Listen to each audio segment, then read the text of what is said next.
Donald Trump and Hillary Clinton are running neck and neck here in the battleground state of Ohio.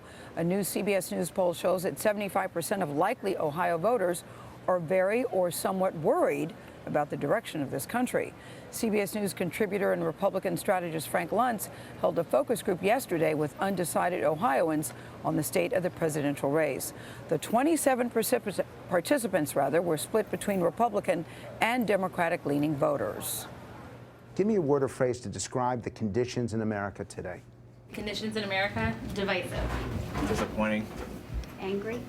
Fractured. No faith in the system. Nervous. Are you excited? Are you disappointed? Are you frustrated? I'm frustrated and a little disappointed. Because? Because I don't really trust either of the candidates running. I think a big part of it also is that there are no morals between either one of them. A lot of people step back and they take a look and they throw their hands in the air. Nobody has any morals anymore, any moral compass. Did you vote for Mitt Romney? I did. And you don't want to vote for Donald Trump? I don't. Why not? Because of the rhetoric, because I don't know what he'll do. I knew Mitt Romney wasn't my first choice in the primary, but I knew where he stood on the issues. I trusted him, I believed him, and he... And Trump? I just don't know. He might be a good president. He might be the worst president we've ever had. I don't know. That's what scares me. Go ahead. I think Donald Trump has given legitimacy to a part of our country that is hateful. That's pretty strong. But I think it's true, and I think social media proves that. You've seen a lot of people on Twitter, on Facebook, sharing images and statements that are horrible, to be honest with you. I want a word or phrase to describe Donald Trump. Intolerant. I can't even think of a word so bad. Wild card. Outrageous. A dumpster fire. Narcissist. Bombastic. Hatred. That's Destructive. lunatic. Buffon. Polarizing. Division. Ignorant. I need a word or phrase to describe Hillary Clinton. Liar. Not trustworthy. Liar. Untrustworthy. Entitled. Political opportunist. Raise your hands if you think the political system's broken. Definitely. Forget how we got here. How do we fix it? I think we need to hear more about what they're going to do to make us America again. And I know that sounds Trumpy, but when you think about it, You just created a new word.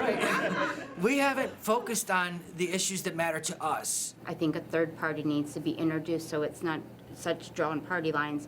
But the third party, they don't have strong enough backing or support. Go ahead. We have to do something different. The definition of insanity is doing the same thing over and over and expecting different results. We've been putting in Republicans and Democrats time and time again, and at the end of the day, they're not that different. But if we could stop buying into this idea of you have to vote for the lesser of two evils. People have fought and died for our rights, including the right to vote, to give it away to two people who are so fundamentally ill-equipped to be the commander-in-chief of this country. How can you give away your vote like that? Which candidate would you rather have speaking to America in times of tragedy like we have seen in Baton Rouge, Dallas, even right here in Cleveland? Hillary. Who says Hillary?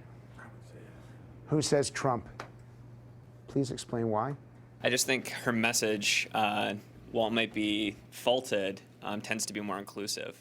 For me, after Benghazi, anything that deals with tragedy, I don't want to hear anything from her. I think in general she has compassion for American people.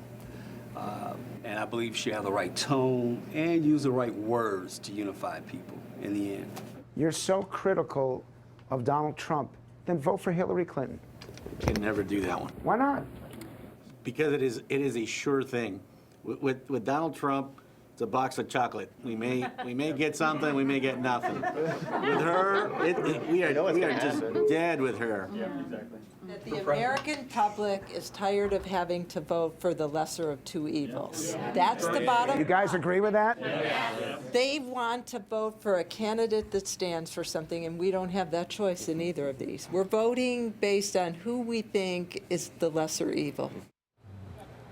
Boy, they had a lot to say. Frank Luntz joins us at the table. Good morning to you. Good morning. It seems voters on both sides of the aisle are not happy with their choices with the candidates. No, and these are the undecided voters. The problem with Hillary Clinton is, in a word, integrity. The problem with Donald Trump, in a word, is hate. And they look at both of these candidates and they say that they're driving the country apart at the very moment that we need to be unified. What's it going to take for them to make up their mind? Did you see? They're looking for that moment. They're looking for that inspiration. And this is not just a policy, but someone who says something that it clicks. It's one of those where you can't define it, but they'll know it when they hear it. Are they looking for something or simply looking for the lesser of, as they see it, of two evils? It's the candidate that they will end up distrusting the least. That's my point. Is the one that I think is going to win here. And I can't call it based on how they responded. Can I make you feel good? These Ohio voters, they're like Iowans. They're sophisticated. They know that they've been swing voters for years now, that Ohio matters. So they're paying attention to these issues. Frank, you've watched a lot of Republican conventions from behind the scenes. Explain how this one is different. And also, what's the onus for Donald Trump? Is this about presenting himself to new voters? Is this about presenting the anti-Hillary message? What is it? To me, it's for Trump. It is going to be essential that he proves that he's presidential. Not what got him here, because what got him here will not get him to November. The other thing is that the campaign needs to understand that it is not television anymore that decides this. People are getting their information on the web. They're learning based on YouTube and all these different avenues to collect information. The television ads, and this is bad news for me. Yeah, are you sure it's not television? Frank, we're on television. I know that, Yeah. and I'm going to lose money over this, but that's not how they collect information anymore. So this convention has to provide them with the facts and informations, and it isn't just the sound bites. When he says television, he means like paid advertising ads. But Yes. they still get their news from programs like ours and what we're doing at 10 o'clock tonight. But they're more likely to get it from what they see on the web, CBSN, Yes. than they are from the traditional broadcasters, and that has changed so much. Let us hope that we get some positive messages out of this convention. Frank Luntz, thank you so much.